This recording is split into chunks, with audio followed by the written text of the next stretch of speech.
It tried to trick me, Jimmy. What I do now? Nothing, not you. Oh, okay. You're all good. No, I'm playing with the Facebook computer. I'm playing with the computer. But we're live. That's what I'm going with. Oh, it says live on YouTube. Oh well, I'll change that later. Because we're live on Facebook. We do this twice a week, live. Sometimes right here. We're looking around for a good spot. This is a new spot. This is on my stream, so I got a lot of liberal friends who are going to hate this show. So. They're going to love it. Are you? Well, they're going to half like it. If they listen closely, you'll see. But you never know. So anyway, we do this live twice a week, 4 o'clock, and then I post a copy of it up on YouTube and Twitter. If you search for Jimmy Doane around the web, you can find us. You can also find us on audio format, whole lot of places. Today is the 9th day of September, the 9th month, 2020, the year of all hideousness. And we are on. So it's 9/9. 9/9, that's right. It. So they're starting off this, getting ready for 9/11 to have a celebration. I That's think. right. Yeah, whatever. Mm-hmm. So we've got some real news, kind of interesting. The Donald has been nominated for the Nobel Peace Prize. This is going to kill some people, man. Oh, I know. Well, of course it is. Mm-hmm. It's the guy who nominated him is a Norwegian right-winger, super right-winger guy. Yeah. Yeah, hard to believe, right? Yeah. The committee... It only takes one person? Yes, that's all it takes. Well, I'm going to tell you about that in just a second here. What he said was, the people who received the Peace Prize in recent years have done much less for Donald Trump than Donald Trump. For example, Barack Obama did nothing. And of course, he got his before he was president. Yeah. Even, I mean, if you can imagine. Yeah. Kitty. Oh, there's your cat. Cat wants to... You waited till we were doing a show, didn't you? Okay. Well... So anyway, Trump basks in praise as a right-wing Norwegian lawmaker nominates him for the 2021 Nobel Peace Prize, saying he deserves more than Obama, so forth. Yeah. His second attempt at nominating Trump, since doomed as the first one was in 2020. In 2020, there were 318 candidates. Oh, yeah. Yeah, and the selection committee is like 5 or 6 people. Right. So they have to go through all of them. Yeah, I mean, awards these days, right? I mean, what? So this is one guy nominated. Well, if Yasser Arafat, right, exactly, and Obama got it before he was president. I mean, I'm sorry. How many peace things did he have before he was president? Yeah. And of course, after he was president, he went and bowed and scraped in front of everybody. Yeah. So, call it peace if you want. But I mean, the fact is that no matter what you say, when you move the capital to Jerusalem, or our embassy to Jerusalem, right, and when you negotiate the thing between the United Arab Emirates and Israel, I mean, he's made some progress. And one thing about it, I think he's the first president in a while who hadn't initiated some kind of That's right. Has not initiated. Somewhere. And in fact, I mean, this is just a very drop in the bucket, but there's a proposal to pull 2,000 troops out of Syria or someplace, whatever. There's 4,000 troops, and wherever this is, half of them are coming home. So right. That's a start, As far as I'm concerned, they should pull them all out. Well, interestingly, I did a little poll on Twitter this last week. Yeah. And it was basically, I asked everybody, what's the most racist thing Trump has done? Because of all this, everybody, he's inherent. And it really came down to 2 things. Okay. The first one was he puts kids in cages. Okay. Now, as you know, every president up to this point has put the same exact kids in the same exact cages. I mean, so you can call it racist if you want, but then you got to call every president exactly the same level of racist. I mean, no forgiveness. And it's not. Now, of course, you and I disagree with the kids in cages at one level, and that is that from our perspective, I think if you still have the same belief as I do, which is that immigration should be basically open unless you're a criminal, unless you're wanted somewhere. And that's the way that I am, is if you show up here, you make it here, you're in, unless you're wanted. If you're wanted, I'm sorry, we're keeping you out. Sick. Or sick. Well, that's another way of being wanted, I guess. You know, you can't have a loathsome disease or something. Ebola, come on. At Ellis Island, they examined them for. That's what I'm saying. So you still have to have a border. you have to have Right. a wall. You have to have, you have to have some kind of controllable border because you want to be able to screen out the people who are sick or wanted. Mm-hmm. So, but otherwise, you come on in. Now, kids, for the most part, would not be wanted, and so they would have basically a come on in type of situation. But then the question is, where do they go? And you can't just create somebody you can't just create a social worker to take them home with them or something.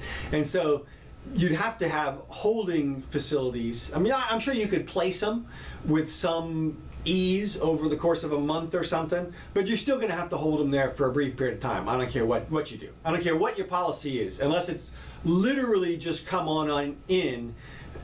So, you're talking about kids marching up to the border all by themselves? No, I'm talking about what happens is, since Trump signed the stupid last immigration policy under duress when they were trying to continue the resolution for the funds, it had a provision in it whereby if you show up at our border with a minor, you automatically get asylum. So what's happened is there's been an explosion in Mexico and across the southern border, whereby if you're a criminal, what you want is a kid to go over with, because then you immediately get asylum anyway. So it's, I'm sure, a big black market industry down there right now is rent us your kid. Rent a kid. That's it, and we'll get them inside and us inside, and we'll pay you, or or not kill you. That kind of a thing. So I'm betting there are a whole bunch of people who are showing up who are felons or who are wanted, who have minors with them. So you have to screen out the wanted person. So now you're left with basically an abandoned minor. You have to do something with them until they can be placed in some sort of society, in some sort of familial or quasi-familial setting. And we do that all the time, of course, with our foster care system. And we have a system in the criminal justice system for minors whereby if there is some kind of hideousness in the home, we'll literally terminate the parent's right and separate the kid out and then give them away in foster care. Mm-hmm. So we have a huge industry that does that all the time anyway, is what I'm saying. And I'm not saying that as a good thing generally. I was going to say, so far... It's horrifying. It's horrifying. Yeah, no, so far... I wonder, again, we're stabbing in the dark here. I would guess that a lot of the folks that show up with kids, that's their parents and kids and all that kind of stuff. The fact that there's a rent-a-kid... Well, in that case, then they would be ushered right in. Yeah, right. I'm talking about the exceptions. Okay, well, the other thing is that I would guess that one of the solutions, although it's a tough call, would be, as we have already, we've got a lot of families that can put their name on a list. I'd like to have a kid. Well, that's what I'm saying. We do have an industry that does that. We have foster care. We have adoption procedures. They're supposed to be investigated ahead of time, of course. And of course, if they're investigated by CDC or your family people, those people sometimes are horrible. Well, yeah, but if they sort of focused the goal into placing kids and sort of deregulated the whole adoption process and said, look, you're gonna get the kid while we figure out if you can keep the kid. Well, that's true, yeah. Something like that. At least they're at a family setting, they're going to school, they're meeting other kids, they're, some sort of... So that was one of the racist things. That's right. And the second thing was name calling. The second thing that they were huge, that a bunch of people said the worst thing that Trump had done, that was my question, the worst thing he had done, the most racist thing he had done, and it was name calling. He called the Charlottesville people fine people, he called the black people animals, he called Mexicans, all Mexicans, they say, rapists. All Mexicans rapists, and so in other words, name calling. Can you imagine if you were in like middle school, elementary school, and the worst problem that you had was name calling? Pretty bad. Well, sure, yeah, you're like, and it was Johnny who's the captain he's the president, and when he says something, it means something. People listen to him, right? But it's name calling, all right? You know what you do? You get over that, okay? And because you have to. You can't be like, well, I didn't do what I was supposed to do at school. Well, the name calling, well, in school, for what it's worth, it can be kind of a bullying thing. Unfortunately, that's bad. And that's what I'm saying. That's really bad. I'm saying in school, in elementary school, it's horrible. And even then, what we tell kids is, get over it. Yeah, well, the other thing you have to remember is, you got to ask yourself, how many people of color are in the administration? And there's a bunch. Oh, well, yeah, when you look at what he's actually done, he's appointed women everywhere, he's appointed he's got Jewish grandchildren, he's got, I mean, when you go through the list of horrible things that he's done, misogyny and, you know, racism. And well, that's what I'm getting at. And of course, you just look, all you have to do is look at the White House and you see, wait a minute, that does not add up. Yeah, and that's what I'm pointing out. I'm agreeing with you. Well, speaking along the same. So, same... Nobel Prize, go ahead. That's it. One piece of really bad news is that Keeping Up with the Kardashians is over after I did not know this, 14 years they've had this show on the air, on TV. Okay. It's interesting. I was reading this thing. What? I'm an old person. You're Keeping Up with the Kardashians box set collection that I got you for Christmas last year. Not quite. Yeah, okay, the playing cards, right. No. It's interesting. They decision to end their reality show after the 20th season, which I think is sometimes next year. Keeping Up with the Kardashians was helped make Kim and her siblings, Kourtney, Khloe, Kylie, and Kendall. They like Kay. They like Kay. Well, obviously, but I mean, what I find is funny about this in a way is when you go on TV and Jay Leno or somebody does the walking stupids or whatever he does, street walking, and they ask something like how many branches of government are there, and they're going, I don't know. Can you name the 5 Kardashians? Boom, boom, boom, boom, boom. I mean, it's just hey, they're good at publicizing. A couple of them are like practically billionaires. Oh yeah, point. No, they've got a fashion and beauty business. Right, exactly. And a makeup business for spin-off Kylie. shows. And so anyway. And she's a legit runway model. They're all, she's like 5'11", and well, one of them's about 4'2" or something. Well, Kim is not.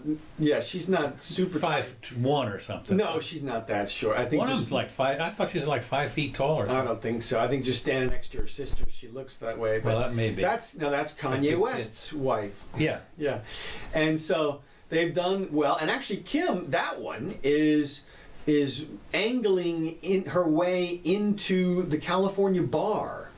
And yeah, she is somehow get in there. I don't know if you don't have to be a lawyer out there still or something, but she has done legal work already and met with the president. That was the main thing, yeah. Well, and got that woman exonerated. Yeah. So, who she was at the RNC, the convention. So, hey man, they're knocking it out. So there you go. Well, yeah, and of course they've been famous for being famous up to a large extent, I guess. But they're hot not chicks too. And they're hot, right? Paris Hilton did the same thing. Exactly. Famous for being famous. It'll be somebody else, when they retire. Yeah. Well, now, of course, I'm going to talk a little bit about Governor Cuomo. Okay. Andrew. Governor. Yeah. Okay. Donald Trump, quote, Donald Trump caused the COVID outbreak in New York. That is a fact. It's a fact. And that he admitted, and the CDC admitted, and Fauci admitted that Trump caused the thing in New York. Okay. Right. Now what happened is, it's kind of interesting about this, is that he says that Cuomo has finally decided. What happened was, yesterday, he said no opening up of the restaurants. Right. And today he backtracked totally. Oh yeah. There was huge uproar. I mean, as we've talked about before, we're going to see this. They had gotten together and were filing suits. Said you. Right. Well, finally. Finally, that's right. Finally. So he says. So for now, he said that the indoor dining can start again in New York City, starting at the end of September 30th, at 25% capacity. And this is just one day after he said none. That's a joke. 25%. You can't indoor. You can't turn the lights on. One of the things that's happening is, of course, as we know, they had. Apparently it wasn't early, but snow in Colorado, and I'm not talking about in the mountains either. Yeah, well, there's some giant cool wave. Right, but I'm saying it's getting cold. Okay, so now all this outdoor dining that they've allowed in New York, guess what? I'm sorry. If you think I'm going to sit around... it's seasonal. Yeah, seasonal, right. I'm all bundled up, for God's sakes. No, not going to happen. Not going to happen. So he says, some strict restrictions will need to be in place. The restaurants have to close by midnight. Mm-hmm. I'm thinking, yeah. I mean, I remember when we were Like nothing. The virus comes out after midnight. well, I guess that's what it is. But I Goes and thought gets a knife. what I thought was interesting when we were traveling in Paris or in France, of course, they don't close until you leave, till the last person leaves. I mean, we would sit there until 2:00 in the morning. And why would you? if Yeah, you no, were- that's right. I mean, Yeah. why would you? So, but I mean, anyway, he said the restrictions close by midnight, and all diners must have their temperature checked at the door. So they all get weighed at the door, and one member of each party has to provide contact information for tracing, if needed, and no bar service. And he said also the state would establish a whistleblowing system whereby New Yorkers can rat out their fellow people if they're not in compliance. And Jesus. of course he said, and what he said was the city would contribute 400 personnel to its existing task force made up the state liquor authority and state police to ensure compliance. I mean, can you imagine? I mean, you the talk about a speakeasies tyrant. all over again. A tyrant. I mean, you have to do all this. Yeah, you could 25%, first of all. Right. So that means when you walk into the place, 3/4 of the tables are unoccupied. Yeah. That's number one. So you got your enforcement, your sheriff's people, deputies, walking through there, trying to figure out if has your temperature been measured or. Right. No, look, I mean, this is just fraught with hideousness. I mean, at every level. And then, like you said, you've got the citizens. You're going to deputize the citizens. We talked about this last week in terms of the students. I mean, that's awful. Well, that's one way. One of the things that you do, as you well know, is in a prison camp, you get a rat in there, and what you Right. do is you say, if one person does something, we're going to kill 20 of you. Right. And so everybody is saying, no, shut, God, don't say anything. You know, Right. they police themselves, and that's the way you do it. Yeah. Well. And so, you know, when you can imagine that, somebody who's eating their dinner or whatever and sees somebody, I mean, I don't know if they're disobeying, or you have a definite peer kind of thing where you don't want to disobey anything. Well, right. And we're talking about not even a pre-crime here in terms of a violation of this kind of stuff. Because you're not talking about people who intend to harm anybody. Right. You're just talking about people who may be infected and may not be following some kind of protocol. Yeah, I was going to say arbitrary protocol. Yeah, arbitrary, that's right. Or, I mean, you can call it strict, arbitrary, or whatever you want to call it. It's somebody's protocol. It says strict. Well, okay, and it's not the adult that you're trying to enforce it upon's protocol for whatever reason. As you know, when you think about, I don't know how old Andrew is, but he's probably, 50, 55 or something like that. Okay. And, you know, and you figure these people that have lived in New York all their lives and they're 60, 70 years old and they're going to go out and eat. And this clown is telling me what to do? I mean, what are you? Shut up is what I'm saying. Well, yeah, people have ceded, though, throughout this whole pandemic thing, their Be over freedoms. 2 weeks. Well, look, and that's fine. If it would have been, and I mean, if it would have been over in 2 weeks, everything would have been fine, and people would have stayed home for 2 weeks and not thought anything about it. But at this point, they've destroyed people's businesses all across the country. My God. And I can't. Now, I did see finally a calculation, and of course, you can't believe anything these days. But this calculation as to numbers of deaths that will result due to the economic slowdown. Yeah. And it was correlated with food, basically, and it projected out 120 million people. Dead? Yes. Yeah, Now, well. I'm with you. That seems way high. Yeah. Okay. But let's say it was off by 99%. Yeah. Okay. And it was 1.2 million people. Okay. Okay. We're still above COVID numbers. Yeah. Okay, by a factor of 5, basically. Well, this is a classic case of unintended consequences Right. across the board, and you have no way of knowing what this is. You know, you sit there and you fix this one. It's the butterfly effect, also to some extent. You do, and you know you do this one little thing, and tornadoes, storms, lightning.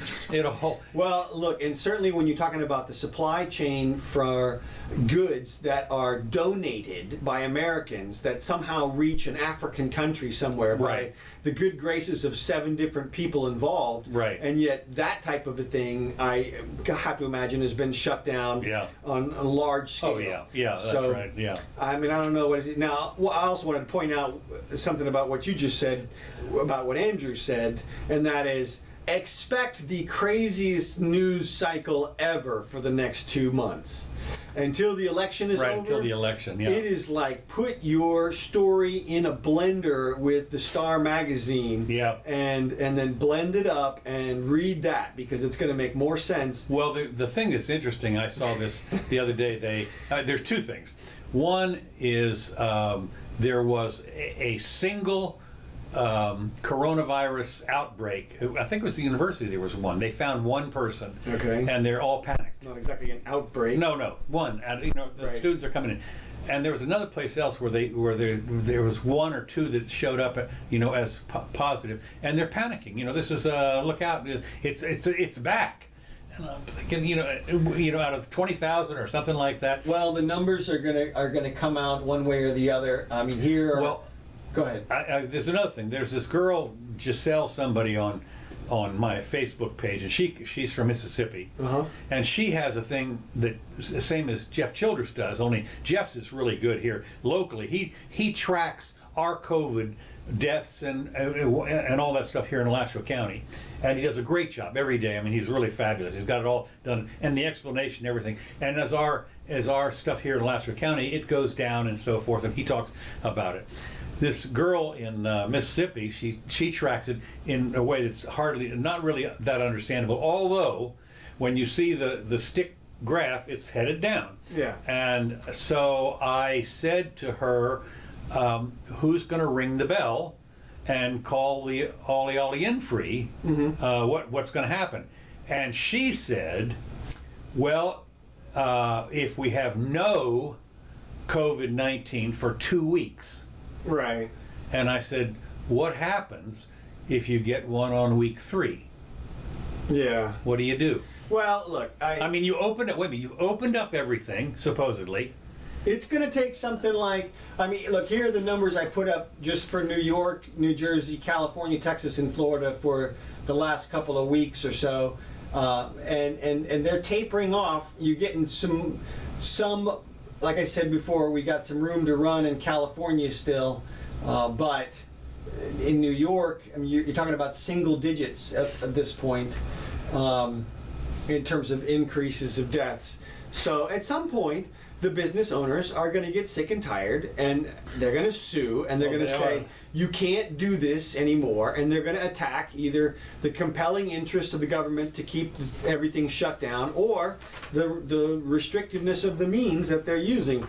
And I think they'll be victorious. I think they'll whoop some ass, and they'll be able to open back up. And once some people open back up without hideous consequences, then other people will just have to follow. Of course, what constitutes hideous consequences? 1, 2, no. 10? Well, that's a moment-by-moment judgment, but no, it's not. Yeah, but you look at our clowns here. God, our Hutchison guy here. You yell at him. But you go online and you post "nuh-uh," that you're ridiculous, kind of a thing, and enough people shout back, and then they get out of the way. Something happened with Andrew. He met with somebody to change his mind about the restaurants. Right. Some people came into his office and said, "Look, man, no can do." That's exactly." Right. And that's what has to happen. Somebody's got to put the veritable sword to the throat of King James, basically, and demand the Magna Carta. And until that happens, we're going on these. Oh sure, y'all, everybody stay home and don't do anything. If it just saves one life, oh my God, give me a break. Well, So it's just, I'm just, speaking of governors and their crazy stuff that they do, the anti-border fence Michigan governor Whitmer has decided to build an 8-foot-high electrified fence around the governor's residence. What? Yes. Oh my God. Yes. Electrified, 8 foot high around the governor. She's one of these people that is anti-border on the Mexican border. Oh yeah. Yeah, but her house, no. Yeah. Despite her vocal opposition to building border walls to keep Americans safe from illegal immigration. The governor, Gretchen Whitmer, is having an 8-foot-high electrified fence built around her official residence to keep out unwanted visitors. Right. Weird. I mean, it's part of a $1.1 million taxpayer-funded security upgrade to her residence. Must be sweet. But I mean,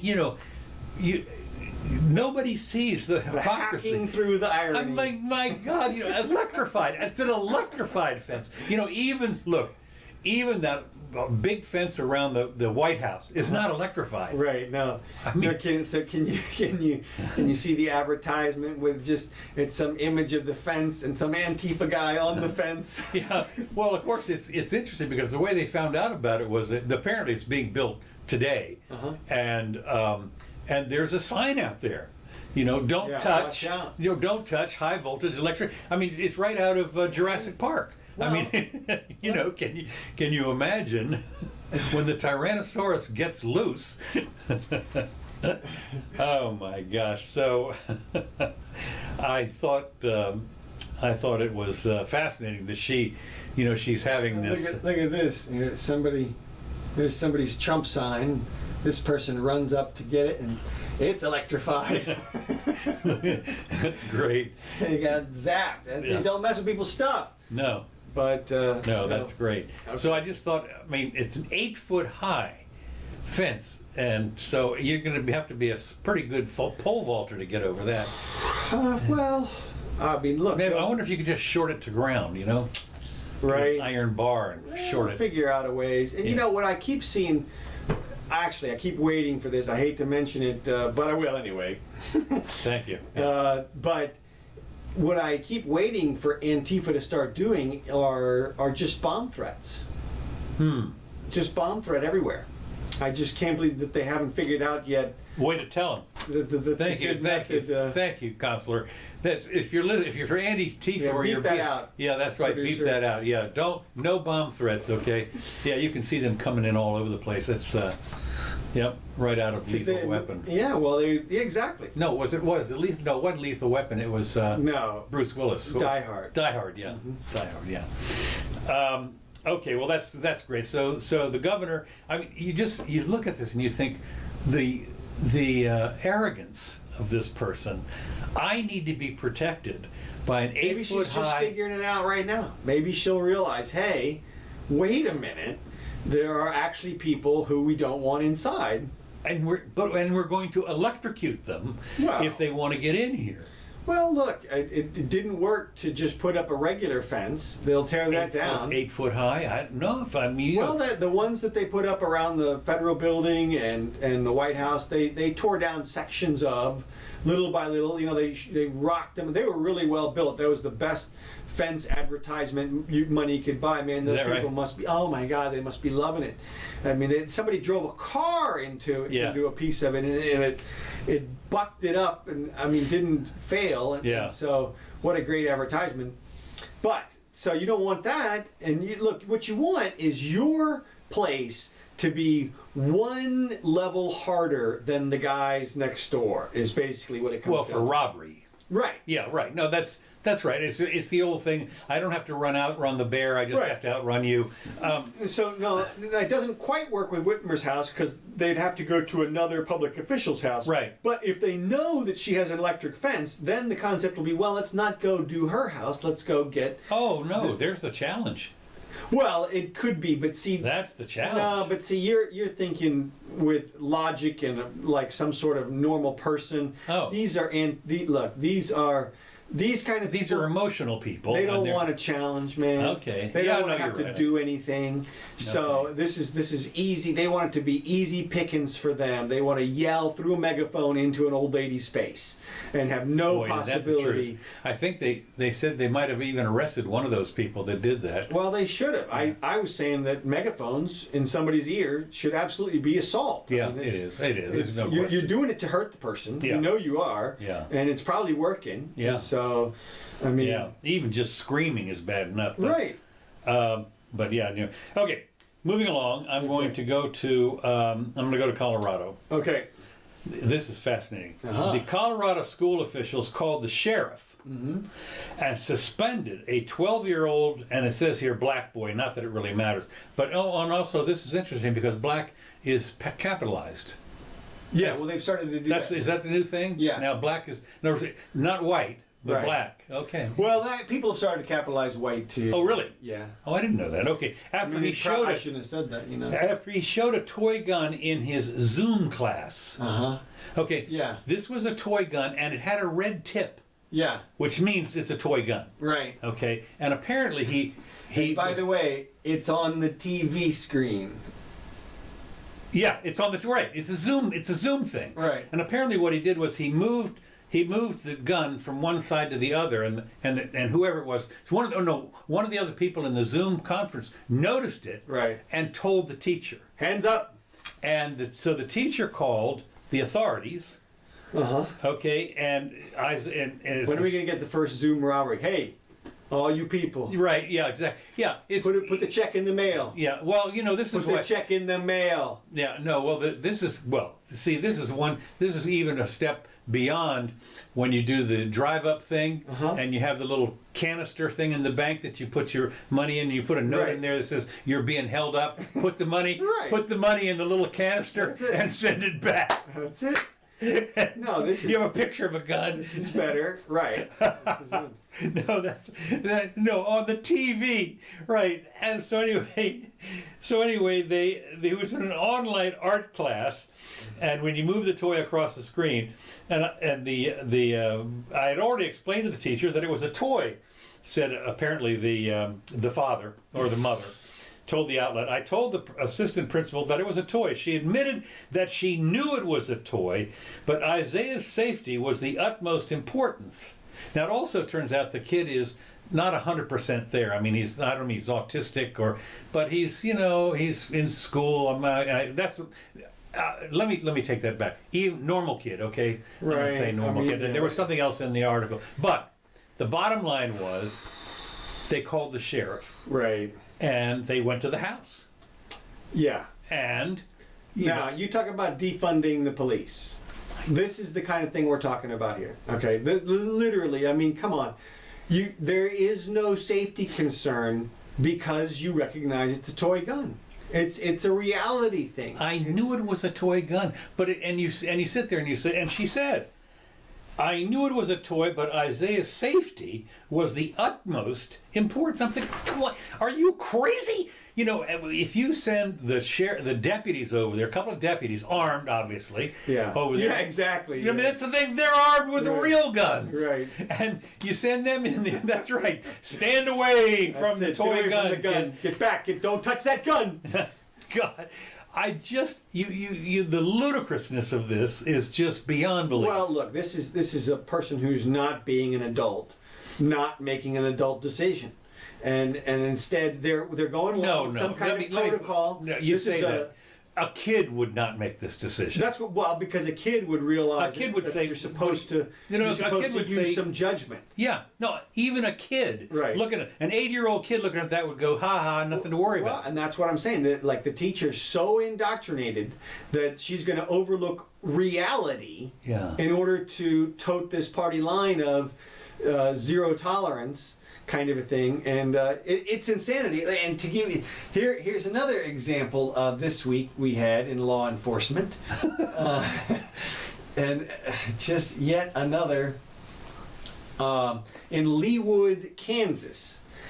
The authorities shut down a 9-year-old's free library box out in front of his house. Yeah? He had a library box that you take. Yeah, a we book, have 'em here. Leave a book. Yeah. Nope, can do. They shut that down. Why?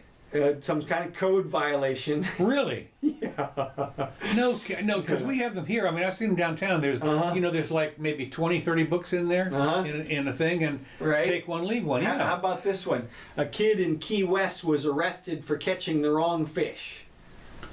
What? They arrested an 18-year-old Key West kid. Again, probably with deputies with guns and everything. Well, 18. He's an adult. Okay, whatever. He might be 18 now. It might have happened. Anyway, it doesn't matter.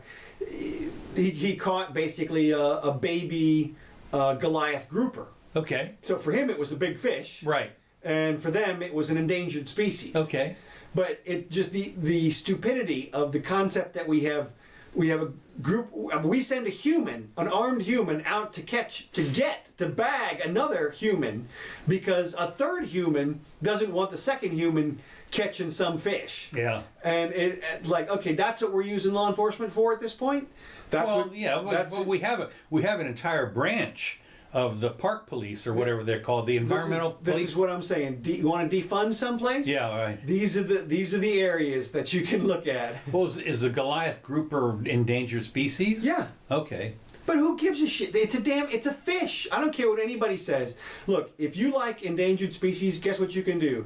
Buy a giant piece of the ecology and breed your species there. That's what you get to do. You can't tell everybody what they can fish and not fish. It's just your concept of what you want to be in the ocean. Well, I understand that, and it is interesting because we've seen a couple of places where they have underwater parks, right? Like Shakanab or something like that. But what's interesting about the grouper, it seems to me, I don't know, but he could have caught the fish accidentally. I mean, if you're casting, he let it go. Oh, he did? Yeah, he didn't eat it or anything. Oh my God, and we still went and arrested the kid. But how did they know? He posted a picture of it. Okay. You idiot. Exactly. You idiot.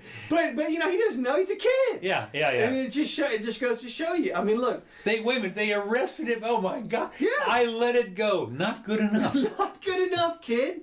No, you harassed the fish. That's what it was. The traumatized fish. That's exactly what it was. Oh my. And if you think about it, I mean, look, you're anthropomorphizing this fish so bad. Right. And and this is literally what you're doing is you're affecting the will of the ecologist or the environmentalist or whoever it is that really loves these laws. And all it is you don't want that person to have to imagine in their head one less grouper in the ocean.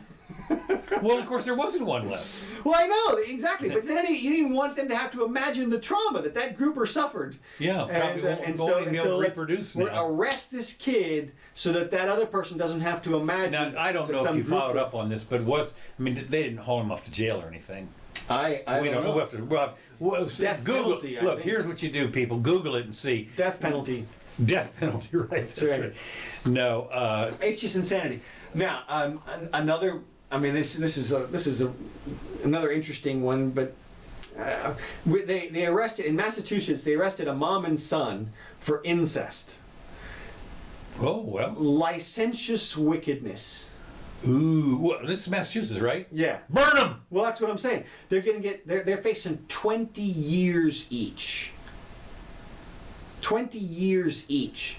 Where you and I, people in Massachusetts are going to pay $30,000 a year to house these people in a prison facility for the next 20 years. Incest is bad. Oh God, it's like, it may be bad, but come on, man. 20 years. Shame him out of town or something. Yeah. I mean, don't put him in a prison for 20 years. I mean, it's just like when you put him in the stocks. There you go. For a week or something. And, throw water on him and make him wear a big letter K or I or something. Yeah. But 20 years in prison? Seems a little much. That's okay. I mean, seriously, there's no attorney that's going to... For wickedness. Yeah, no, but I mean, certainly the defense attorney's going to just roughshod over that. I mean... no, it's going to be a totally... They were cold busted by the wife of the man or whatever. Oh, really? Yeah. So okay. It's open and shut case. The only question is, what's the plea deal going to be? And of course, there are judges who don't let you... I mean, there are no plea deals, so you just get the max. If you're... You can have a jury trial. You certainly can. Yeah, sure. But then you lose, so this and is then you get the max. max. This is mother and son? Yeah. Okay. Yeah. So, look, I'm just pointing out the absurdity of our criminal justice system. Yeah. Here we are. There's people out there looting and burning and stuff and smashing things. We got books that are praising looting. And but we can't have this licentious wickedness up in Massachusetts, and it'll cost them 20 years apiece. So let me ask you, did they put a picture of the mother up there? No, was she a maybe. babe? I want to see if she was a babe. Yeah, I don't think so. Okay. I think it was. I want to see if she was a babe. No, I think and it was. Did she entice him? Was he handsome, good-looking 18-year-old or whatever? No. I mean, there's extenuating circumstances here. I know, but that's what I'm getting at. So, and of course, in Australia, I posted last week. There's a bunch of YouTube videos or Twitter videos going around where the Australians are busting Australians for posting notices about the anti-mask protests or the anti-lockdown protests. I got a thing on that. Okay. I'll get to that in a minute. Okay, and it's just more. That's in Victoria. Yeah, exactly. Okay, I'm going to talk about that in a Okay. minute. Okay, next item on my list. Okay, well, go ahead. Oh, sorry. Well, I'm under a law enforcement rubric. Okay, here. good. And one of the things we've been talking about is the no bail thing. Right. And you and I agree with that to the extent that money is some type of impediment. Right. But there is another aspect to the bail situation. That is to say, you don't get bail. I know the Constitution says you always get bail, but you don't. And there are times when you really can't. And those are the times when, as the courts have determined, the evidence is great against you, and the harm that you allegedly caused is great, and the potential for you to do more harm is also great. That is, you just raped somebody or whatever, and they arrested you, you're cold busted, and there you are. Do they give you bail at that point? And the answer is no, they don't. They usually hold you for a while, and there's something called speedy trial in our courts. So you're going to get a trial within 2 months if it's a misdemeanor or 6 months if it's a felony, if you want, if they don't give you any other relief in the state of Florida. But they can hold you basically for 6 months even though you're presumed innocent with no bail, basically. Okay. And they kind of have to do that for cases of extreme violence. I mean, if there was a murder, if you're a serial murderer. that's what I'm saying. If they picked up some guy at the school, they're not going to be like, okay, and bond is $100,000. You know, I'm out. So there is a second prong to the. That's the second aspect to the bail thing. So I mean, although I'm in favor of having very low or no bail for anybody who is not posing a threat to society. I agree with you on that. On the other hand, if you do still have to have a holding, and the way that they make that holding serious is by having a high bail, basically. If they're going to give you a bail on a murder charge, they make it $250,000 or something like that. Well, my contention is this: either at what point does it become you're being held without bail? And what's really bail and a bond? Same thing. Okay, so the deal is this: the way I've always felt, if you're willing to put a monetary value on it, that means you're willing to let them go. Right. So. Exactly. Let them go. Otherwise, there is no bail. We're holding you anyway. You got your 3 months or your 6 months, depending on what it is. Right. And that's pretty much the way I feel about it. Yeah, and I'm pretty much the same way with you. Now, that being said, you had Kamala Harris this week, or not this week, but last month, coming out. They're raising bail money at some point through her Twitter for the people who were doing the protesting and rioting. And stuff like that. Yeah. So, they were ostensibly paying for people who did actual damage and who were actually inclined to go do some more damage. So, it's a different situation. But anyway, all right, that's all I got on law enforcement. GoFundMe bail. Yeah. Okay, next thing I've got. Okay. This is kind of interesting. Films were required to meet diversity quotas to be eligible for a Best Picture Oscar beginning in 2024. Now, I don't know why they put off to 2024. Yeah, it sounds racist to me. Well, my God, it's even worse than that. To be eligible for Best Picture, the films must meet the standards in 2 out of 4 categories. Uh-huh. Now, I don't know what these categories are, but I'm going to tell you. Artistic. On Tuesday, on-screen representation,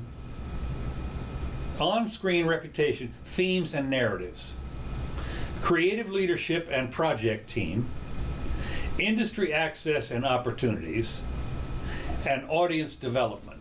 I have no idea what, but obviously the people in the motion picture, the Oscar people, know what this is. Well, look, what those things are obviously excuses. Well, my point is, if you don't, this all started when somebody 2 or 3 Oscars ago said there's no black people in this one, and he Right. looked at something. And so they apparently said, okay, now we're going to have affirmative action. So apparently this is the next one up. Well, right. Or I mean, look, this is. You could have the finest picture on the planet, but it's like let's say the picture is one man. Oh well, that's Yeah. bad. But if you better be transgender at least and black. Okay. Yeah, you can't do it. No, that's right. You can't win if you're. You cannot have a picture winner unless you have 2 of these 4 things. I wonder Again, how. I mean, look, I don't mean to say that art judging has an element of arbitrariness to it. No. Let me tell you, you say that one of the great when you say an arbitrary, think of the very first one where it was not Eddie Murphy, but who was it that? Come on, there were 3 movies where this guy was in it. Yeah, that was Eddie Murphy. You're talking about the art piece that he Yeah, the art piece. Yeah. Oh, it's so nice, you know. Yeah. We sold it $20,000. Yeah, that's Sold one this afternoon. oh my God, that was Get the fuck out of here! Get the fuck out of here! No, that was I mean, talk about a slam on the art industry. That was perfect. What was the name of that movie? That was That was the first one. yeah, that was Beverly Hills Cop. Beverly Hills Cop, right? So look, so the point is that whenever you start coming up with guidelines, then what you're doing is you're just giving people things to hang their hat on. Right. I mean, because you can say whatever you want. I mean, it's art. I can say, I like the color of the screen. Yeah. Or I like the lighting or the sound or anything. But Creative leadership and project team. now you got to meet some. Audience development. I don't know. Where did I see? I saw some crazy standards like the. Well, keep going. Well, okay, go. Okay, and of course, what's happened is in Los Angeles, they have the mayor, after he marched with thousands of protesters in the streets, the county health officials declared trick-or-treating unsafe. They're calling Halloween off. Okay, now wait a minute. Now, you understand this is a month and a half away. Could be that the COVID thing is all over by then, because I saw someplace else where 15 days, whatever. We've been doing 15 days Well, for they 3 could months. crank it back up in like a week. Well, I suppose they could, but the other thing is, what about, even when they crank it back up, what about the people giving out the candy? I mean, I guess they're going to have a sign on the door that says we give candy, because there's going to be people that are going to hide in the house, and they don't want any little kids coming up there and breathing on them. No. This is the height of. I mean, to me, this is craziness. No, and you have to understand, if you're in a costume, you have a mask. Well, almost, almost for sure. But look, here's the bottom line: is this: you want to destroy the kids' good time, the kids' holiday, because you're afraid that some adults aren't protecting themselves enough in the situation. I mean, Here's your COVID candy. Well, look, again, I go back to. I wish I had done my stupid illustration, because apparently people need it, and it's all it is it separates us into 4 quadrants, and the one quadrant that needs to be separated from everybody else is the vulnerable people. Everybody else can interact. Everybody else can pass it around and do whatever they're going to do. As long as we don't get up next to the vulnerable people, everything's fine. And that's the model we should be pursuing. And to do this, you're taking people who are not vulnerable, that is the kids, you're destroying all their activity, and you're saying, well, those kids have to interact with the grandparents at some point or something, and they don't. I mean, the bottom line is they don't. If you're vulnerable, you protect yourself. You don't force everybody else to do what you want them to do. But that's where we're at these days. Well, one good thing about Los Angeles I did hear, and that is apparently they will be implementing police body cameras. Oh, okay, yeah, about time. That's expensive.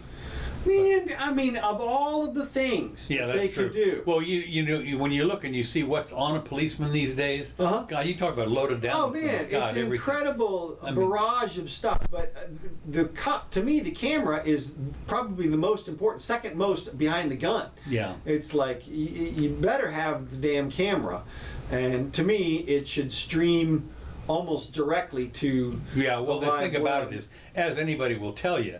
A lot of people are saying, well, it'll prevent the police from doing something nasty, but what it mainly does is to prove the police did the right thing. Haha, that's funny. Miami had cameras in their cars for a while and ended up taking them out because it was undermining too many arrests. Oh, really?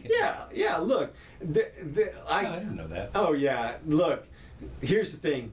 It is going to catch some some bad stuff that the criminals do, but it's going to, more than that, it's going to really put the damper on bad cops.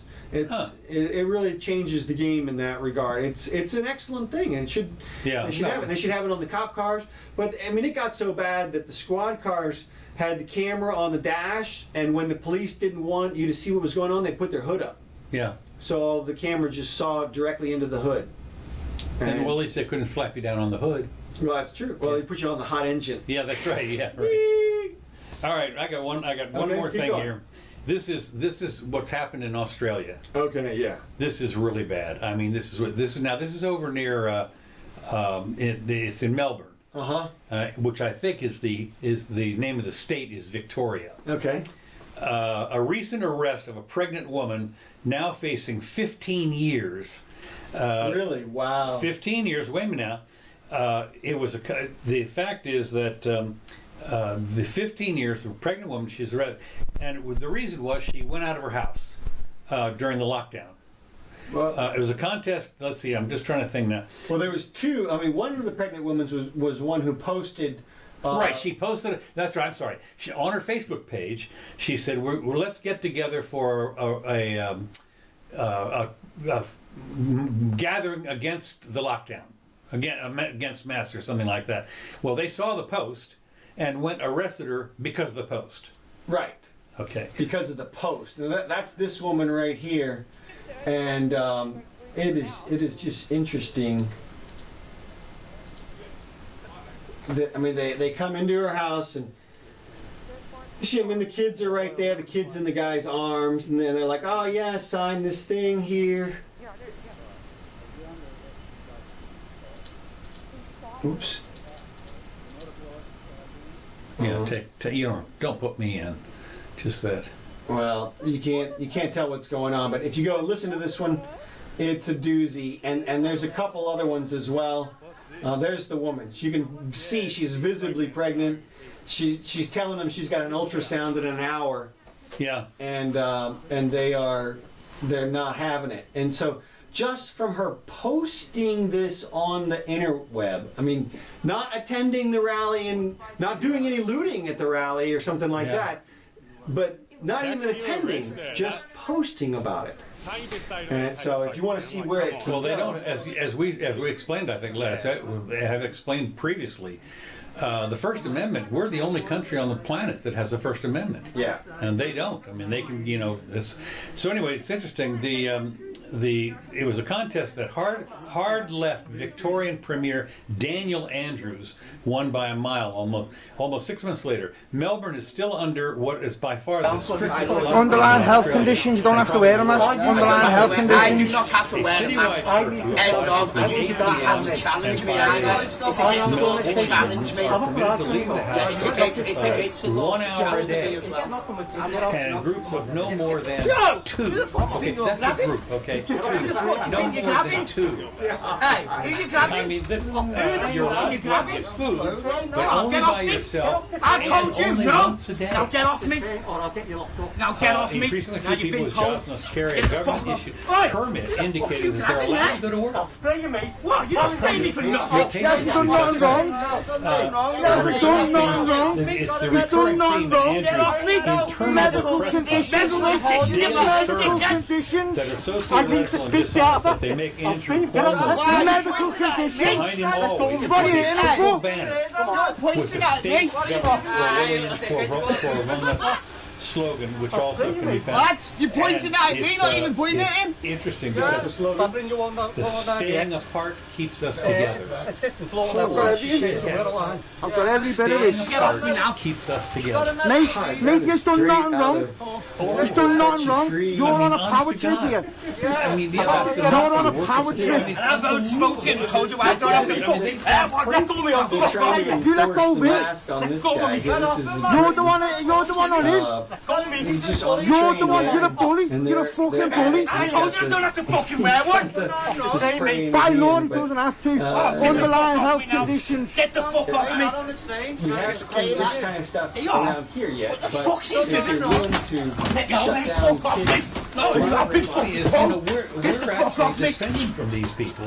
I mean, Australians, they're What's your English name and people, number, bro? and the Brits, English people. That I mean, they have funny accents, yeah, but so do we.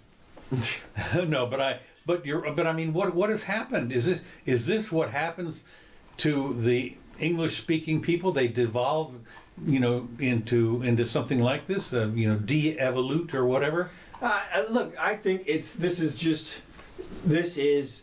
the natural result of the concept of what they're trying to enforce. I mean, they've convinced themselves in their minds that something can be a crime when you don't try to hurt anybody and nobody gets hurt. I mean, we've crossed. Those are victimless crimes. We talked about that. Prostitution. Yeah. Well, and they're intentless crimes also. Right. And so, but those are crimes now in our and so it's not a stretch from that to say, well, we can tell you have to wear a mask. And if you don't, it's a crime. And we can tell you can't protest or you can't do this or whatever. Yeah, you can't protest. Can you imagine? Yeah, and you can't even promote the protest. Like, you're not even protesting yet. Yeah. You're just promoting the protest. I mean, what if they have a Zoom protest? I guess. No, they'll probably shut that down. I mean, no. You have 40 people on Zoom all protesting. It's a natural. If you allow people that kind of power, then why they're going to can't exercise they? it. Exactly. Yeah. And it's like until people reassert their freedom to go do stuff without trying to hurt anybody and their right to take care of things their own way, then you're going to get these crazy top-down orders from these guys. And I just think it's so ironic that you get it from these Democratic governors, and then they call Trump a dictator in the next breath. Right. And he's not doing anything like that. No. But they certainly are. But I guess we'll see how the. Well, we will, of course, and it's interesting because, as anybody will tell you, this was all supposed to be a 2 or 3 week deal 6 months ago, and it's going on and on. The question is, of course, can they maintain this until the election? The scare tactic, because there's going to be another one. I'm going to say they're going to come with COVID-20. And, it's been a mutation. Now it's COVID-20. Everybody go home. Well, they've been talking about that the whole time. They keep talking about the second wave.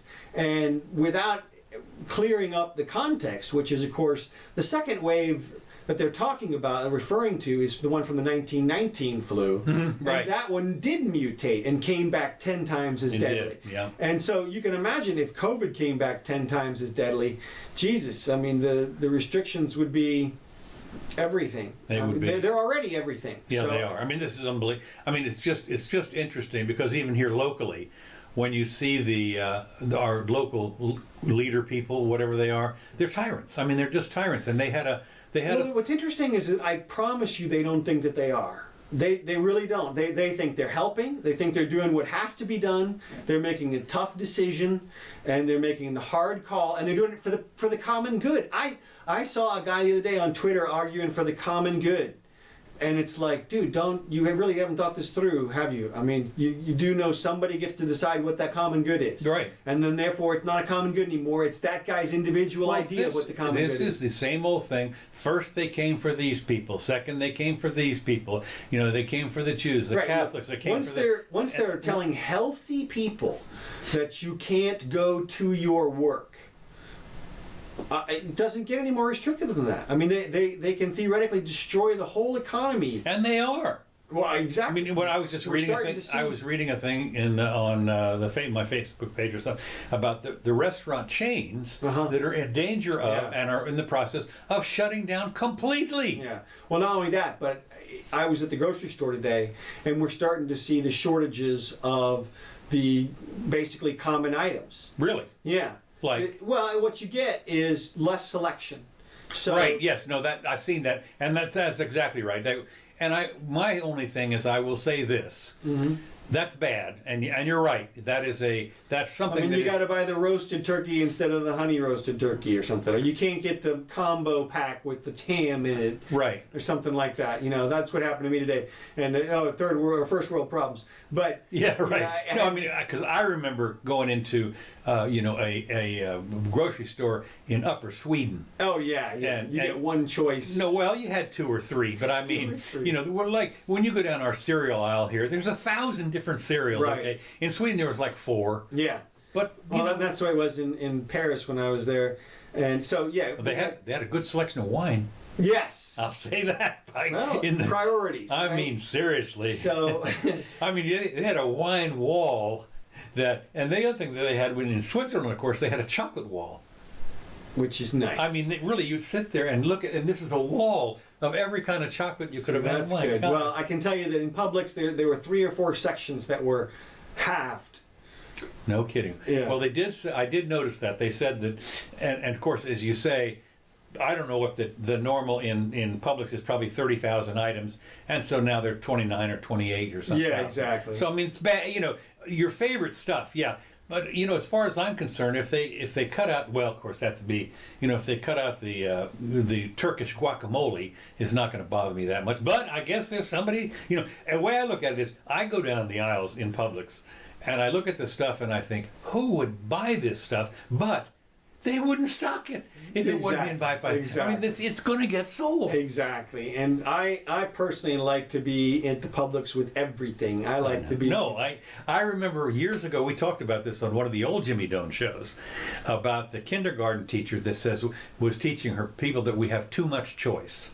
Oh God. No, seriously, that was her thing. We have too much choice. We need to eliminate. I'm thinking, you're a teacher. Yeah. You're a teacher in a capitalist system, and you're teaching that we have too many choices? What? Are you crazy? They just haven't figured that out yet. But it's interesting. I always think about the 7-Eleven and the number of drinks. Yes. The number of different types of... In a 7-Eleven. Right. In a 7-Eleven. I mean, we're talking about a like store... 1,000 different types of We're liquid. talking about a store that's the size of this room. Right. And they've still got a whole wall of different kinds of drinks. And 37 different coffee drinks. 57 different cola seriously. Drinks. Yeah, every different thing. But you would think keeping up with that would be I'm sure it is, but without a computer you would. But seriously, well, that's the kind of thing that's going to suffer going forward. I think. Oh yeah, it could be right. Because it's just you just won't have the logistics that you used to have that would have delivered. I mean, some of those places, I get some of those drinks get delivered only because another brand gets delivered. That kind of a thing. Oh yeah. Yeah, it's piggyback. Oh, I see. Oh, right. You mean made by the same company? Yeah. Yeah. No, oh, yeah. There's like Coca-Cola's got 9 or 10 different drinks. Yeah. Okay. Right. Yeah, that's right. Well, of course, the other part is that's stopping things, as you well know, is you're supposed to here locally. You're supposed to wear a mask if you go into these places, and that's going to stop your traffic to some extent.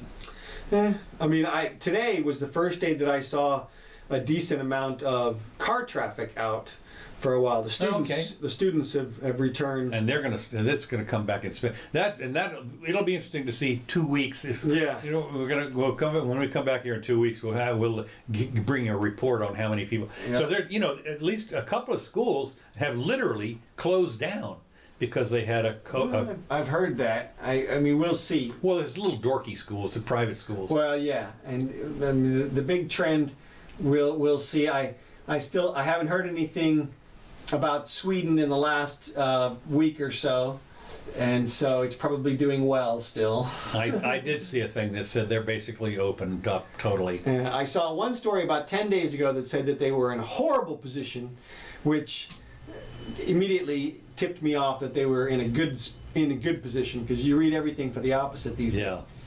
All right, just as we get out of here, you gotta love this. This is the volcano in Hawaii. And look at this formation. Looks like two of them. Oh my God, it's a face. Yes, that's it. It's a smiley face looking at you. That's 2020 for you. That's great. Well, yeah, that's good. Okay, I think we're done. Yep. Thank you all for coming by. Yep. We'll see if anybody. You're gonna put a timestamp on this, right? Yes, I'll post it up. All the subjects timestamped later on some point. It'll be like tonight sometime, so might have to wait for it. Thanks, Kevin MacLeod, for these tracks. We appreciate it. And we'll be back on the 13th, right? Sunday, whatever that is. Sunday. See ya.